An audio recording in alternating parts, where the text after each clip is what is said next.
Ուժեղ Հայաստան կուսակցության առաջնորդ Սամվել Կարապետյանը ուշ երեկոյան հանդես է եկել հրատապ ուղերձով, խստորեն դատապարտելով Նիկոլ Փաշինյանի ագրեսիվ վարքագիծը քարոզարշավի ընթացքում։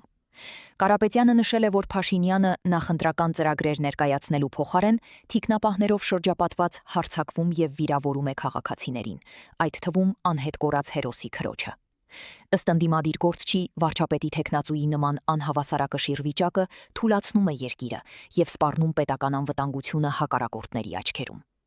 Ուղերձի վերջում նա վստահություն է հայտնել, որ հունիսի 7-ին ժողովուրդը քվեարկությամբ վերջ կտա իր բառերով այս ազգային խայտարակությանը։ Անկամ 20 օր Փաշինյանի երկրի ղեկավար մնալը վտանգավոր է մեր երկրի համար։ Մեր բոլոր հակառակորդները տեսնում են, թե ինչ հոգեբանական անհավասարակշիռ վիճակում է գտնվում մեր երկրի ժամանակավոր ղեկավարը։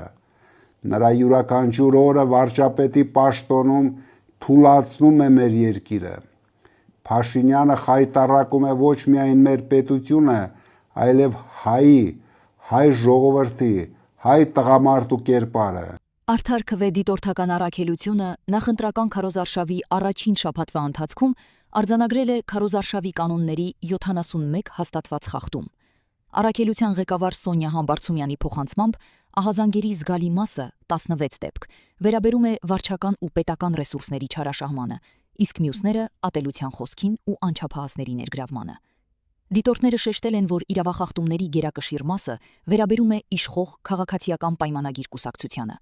Մասնավորապես ահազանգ է հնչեցվել վարչապետի կողմից պաշտոնական կայքը քարոզչության համար օգտագործելու վերաբերյալ, սակայն կենտրոնական ընտրական հանձնաժողովը այս հարցով դեռևս վարույթ չի նախաձեռնել։ Առաքելությունն արդեն 2 դիմում է ուղարկել հանձնաժողով, մասնավոր տարածքներում առանց համաձայնության պաստառներ փակցնելու եւ այլ խախտումների փաստով։